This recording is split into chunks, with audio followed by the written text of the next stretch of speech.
잠언 8장 32절부터 36절 끝절 말씀까지 보시겠습니다. 아들들아 이제 내게 들으라. 내 도를 지키는 자가 복이 있느니라. 훈계를 들어서 지혜를 얻으라. 그것을 버리지 말라. 누구든지 내게 들으며 날마다 내가 문 곁에서 기다리며 문선주 옆에서 기다리는 자는 복이 있나니 대저 나를 얻는 자는 생명을 얻고 여호와께 은총을 얻을 것입니다. 그러나 나를 잊는 자는 자기의 영혼을 해하는 자라. 무릇 나를 미워하는 자는 사망을 사랑하느니라. 아멘.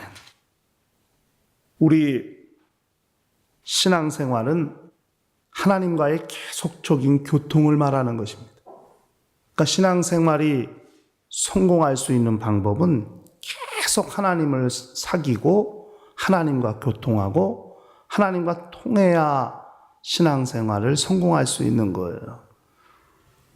왜냐하면 왜 그렇게 계속 하나님과 사귀고 교통해야 되냐 하면 첫째는 인간의 의지가 나약하기 때문입니다. 인간은 자기가 계획하고 자기가 어떤 일을 하려고 마음먹어도 그 의지가 연약하고 육체가 연약해서 그게 오래 지속되지 못하거든요. 그렇기 때문에 계속적인 하나님과의 사귐, 교통이 절대 필요한 것이죠. 두 번째는 하나님과 우리 사이를 방해하는 존재가 있기 때문에 계속 하나님을 두드려야 되고 하나님의 음성을 들어야 되고 하나님을 만나야 되고 그래야 그 관계를 계속 유지해 나갈 수 있는 거예요. 그러니까 원수와의 싸움도 쉽지 않은 싸움이죠. 벌써 원수와 우리는 육체라는 한계를 가지고 있는데 원수는 그 한계를 가지고 있지 않기 때문에 벌써 싸움 시작부터 50% 지고 들어가는 싸움을 하는 것과 같습니다.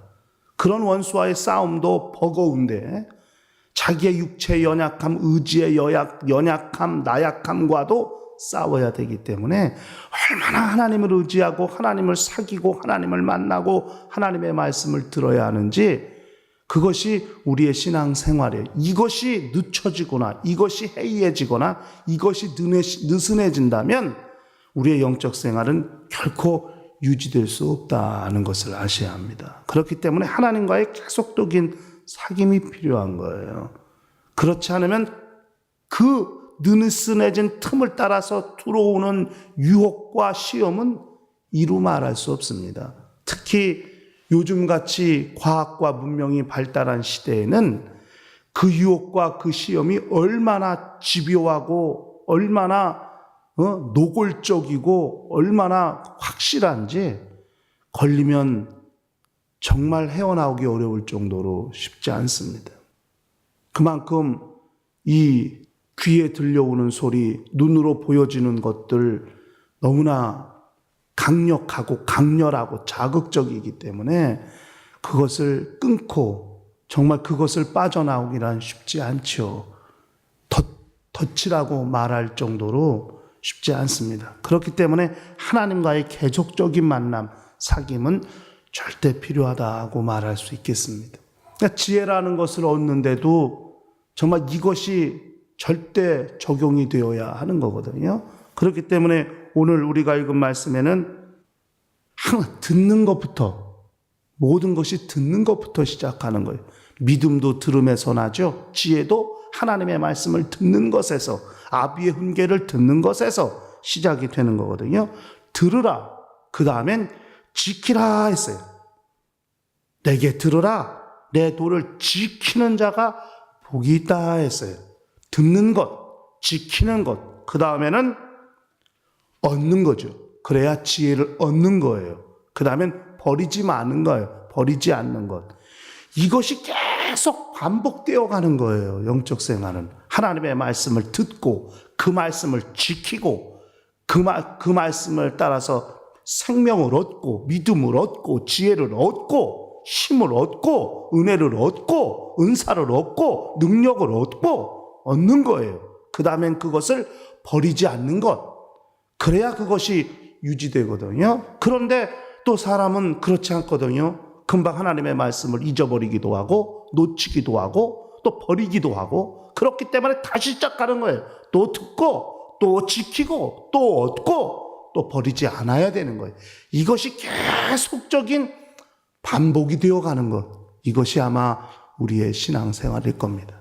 주일날 예배 때 주의 말씀을 듣고 또 한 주간 그 말씀을 지키고 마침에 얻은 것을 버리지 아니하고 유지하며 살아야 되는데 또 한 주간 동안 삶 가운데 또 은혜를 다 버리고 어디로 새어나가는지 은혜가 다 새어나가 다시 또 듣고 또 지키고 또 얻고 또 버리지 않는 이 계속적인 사이클이 운행되어 가는 것, 그것이 아마 우리의 영적 생활이라고 말할 수 있습니다.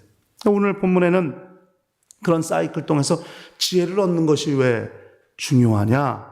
그러니까 35절에 나를 얻는 자는 생명을 얻고 여호와께 은총을 얻을 것임이라. 참 신기한 것은 생명을 얻는 것과 은총을 얻는 것이 다른 거예요. 생명도 얻는 것이고 은총도 얻는 것인데 생명을 얻는다는 단어가 다르고 은총을 얻는다는 단어가 다르더라고요. 야, 이게 참 신기하구나 이런 생각을 했어요. 생명을 얻는다고 할 때는 마자인데 마자 히브리어로요. 근데 은총을 얻는 거는 푸크예요. 그러니까 생명을 얻는 것과 은총을 얻는 게 뭐가 다르냐? 생명을 얻는 것은 우리에게 나타난 거예요. 그러니까 발견한 거예요. 그리고 그것을 소유한 개념이에요. 생명을 찾은 거예요. 발견한 거예요. 그래 그거를 얻는 거예요. 소유하는 개념이에요. 생명을 얻는다는 것은. 그런데 은총을 얻는다는 말은 이게 뭐냐면 푸크라는 건 마치 빵 덩어리에서 빵 조각이 떨어져 나가는 것과 같은 거예요. 그러니까 은혜라고 하는 것은 하나님이 가지고 계신 것을 떼어주시는 것과 같아요. 그러니까 사람의 의지가 하나님이 원래 하나님의 것인데 그걸 하나님 인간에게 양도하신 것과 같잖아요. 그것처럼 은혜도 하나님만이 가지고 계신 것인데 그중에 떨어뜨려서 공급하시는 거예요. 그러니까 하나님께서 주시지 않으면 얻을 수 없는 거가 은총이죠. 그러니까 지혜를 얻는다는 것이 왜 중요하냐 하는 거예요. 지혜를 얻는데 그것은 생명을 발견하는 것이고 마침내 하나님만이 소유하고 계신 것들을 하나님이 떼어주시는 것 같은 그런 것을 경험할 수 있는 것, 이것이 지혜를 얻는 것이거든요. 그런데 지혜를 잃는다? 지혜를 잃는 자는 자기 영혼을 해함과 같다 하고 말씀했습니다. 그러니까 지혜를 잃는다는 말이 이게 하타라고 그래서 죄를 짓는 것과 단어가 똑같아요. 지혜를 잃어버리는 것 자체가 죄를 짓는 거예요. 지혜를 잃어버리는 것은 말씀을 잃어버린 것이고 말씀을 잃어버린 것은 반드시 그 말씀의 자리를 차지하려고 하는 것이 반드시 존재해요. 죄가 뭐냐? 말씀이 있어야 할 곳을 차지해버린 것, 그게 죄거든요. 말씀이 역사해야 될 곳에 다른 것이 역사한 것, 그것이 죄예요.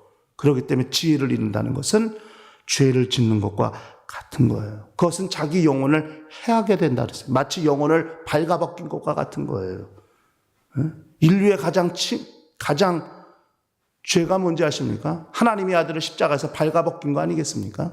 십자가를 못 받고 하나님의 아들의 옷을 다 벗겨낸 것, 이게 인류가 지은 죄의 모습 아니겠습니까?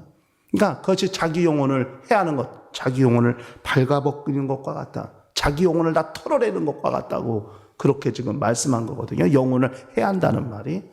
지혜를 잃는 것은 죄를 짓는 것과 같은 것이고 자기 영혼을 그렇게 다 털어내고 죄를 짓는 것 같다. 그렇게 말씀했습니다.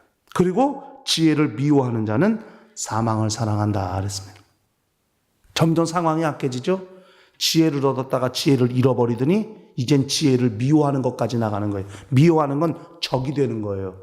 원수가 되는 거예요. 하나님의 말씀에 적이 되는 거예요. 하나님의 반대편에 서는 거예요. 그렇다면 거긴 반드시 무엇이 있느냐? 사망이 있을 수밖에 없는 것이죠. 그러므로 우리 영적 생활은 하나님의 말씀을 듣고 그 말씀을 지키고 마침내 생명과 믿음을 얻고 그것을 버리지 않는 이 4단계에 걸쳐서 계속 그 사이클이 유지되어 가야 되는데 지혜를 얻는 것이 지혜를 얻는 것이 아니라 지혜를 잃었다면 그것은 죄를 짓는 것과 같고, 죄를 짓는 것은 돌이킬 기회가 있다 할지라도 미워해요. 지혜를 미워해서 지혜의 반대편에 서고 지혜의 적이 된다면, 하나님의 말씀에 적이 된다면 그것은 사망을 사랑하게 되는 것이고 결국 하나님의 생명과는 정반대에 서게 되는 것이기 때문에 이것은 대단히 위험한 것이라고 성경은 말씀하고 있습니다. 그러므로 우리는 일평생 어떻게 그분과 계속적인 사귐, 계속적인 만남을 가지게 될까 하는 거죠. 어제 주일 설교에도 사귐에 대해서 잠깐 이야기를 하셨습니다. 성령의 열매를 이야기할 때 하나님과 계속적인 사귐, 그래서 나타난 결과, 그것이 육체의 일이냐 성령의 일이냐. 그래서 성령의 일을 열매라 했다 했습니다. 그래서 성령의 9가지 열매 이야기를 말씀을 들었습니다마는 계속적인 하나님과의 사귐, 그것은 결국 우리의 영혼을, 우리의 영적 생활을 유지하게 하는 거룩한 힘이 있다는 걸 아시고 일평생 하나님과 계속적으로 만나고 교통하고 사귀는 거룩한 힘이 우리 모든 자들에게 있게 되시기를 예수 이름으로 간절히 축원합니다. 다 같이 통성으로 기도하십시다.